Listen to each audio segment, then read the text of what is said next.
So this whole Hitler Trump question has really been put into focus. Is really put into focus by the Larry David Bill Maher piece.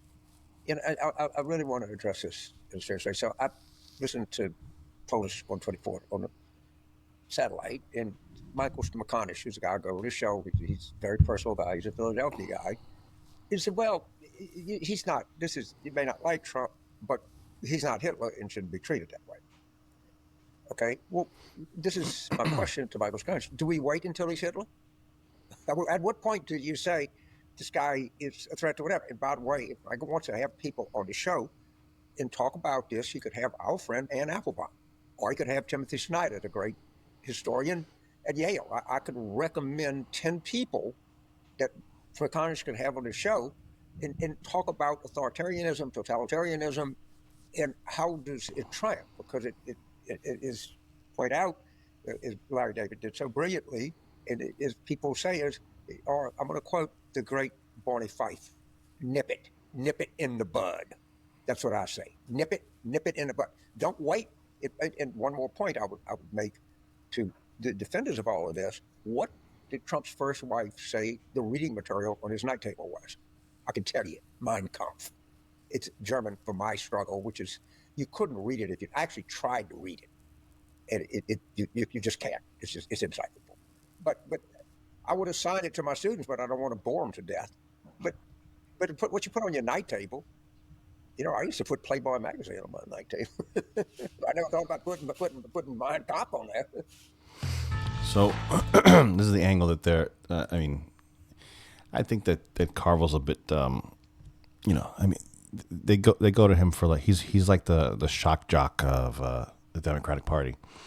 They go to him for. Just to kind of shake it up a bit, and again they're shaking it up a bit with the same old Trump is Hitler thing. It's if anybody is still like, I shouldn't say that because I know people are still taking it seriously. I know people are still listening to this, and here's the one of the problems when you become affiliated, or when you start listening to certain type of media, or certain podcasters, or whatever, you start to think that nobody out there is still thinking a certain way. And let me just let you know they are. Everyone is still thinking the way that you think they're not thinking, or they shouldn't be thinking. Right. So this is when you go on to in order to do this, I listen to a lot of left-leaning podcasters and left-leaning media and all that kind of stuff. And I browse the comments a lot because I want to see what are people actually thinking.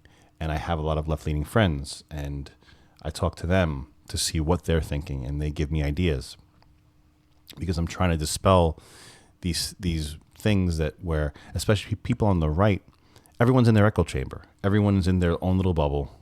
And, that's fine. It's okay to think that, to coalesce around people that are like-minded. But you still, every now and again, you just have to pop out of there and you have to see what's going on. Like, what are people actually thinking? What are they saying? What do they believe? And you still have an enormous sect of the population that still believe that Trump is Hitler or Hitler-esque, right? And it's not going to go away because that's kind of what they have right now. They don't have much else, to really grab a hold of. They're hammering him on these tariffs, dipping the economy. I think once India gives him a win, China is going to be backed into a corner. I think he's doing the right thing. I think he's the right guy for the job when it comes to the fact that this needed to be done, right? It needed to be done. No one else was going to do it because in order to do this, you needed to have massive amount of political, what's the word? Like reserves, or he's not worried about another term, even though he might say that, but he doesn't have to worry about another term, right? He's going to shoot his shot now, and I think it's going to help the country going forward for decades to come, and that's what's important, and that's why I'm glad that he's there now. But just keep in mind, just remember that what Carville's saying now, it's still very high up on the list of what people are thinking about Trump. Don't get lazy. Don't think that this is not still a thing. It's still very much a thing, right? The majority of the left believes that they have a massive fascistic dictator in office right now, even though he was elected before he left office, and now he's back. I'm not sure how many fascistic dictators would leave office after being already installed. And, they might say, well, he tried to stay. Well, you know what? He still walked out. And they all try to stay. Let's be honest. Especially, you can go down the line. I mean, every single election has been contested in the past, I think, 50 years.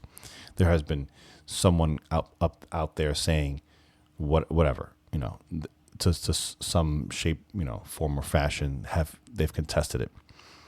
But yeah, just stay strong. Understand that this is still a big thing. It's not going to go away. If you can, please subscribe. Thanks a lot, guys, for coming out. We'll see you on the next video.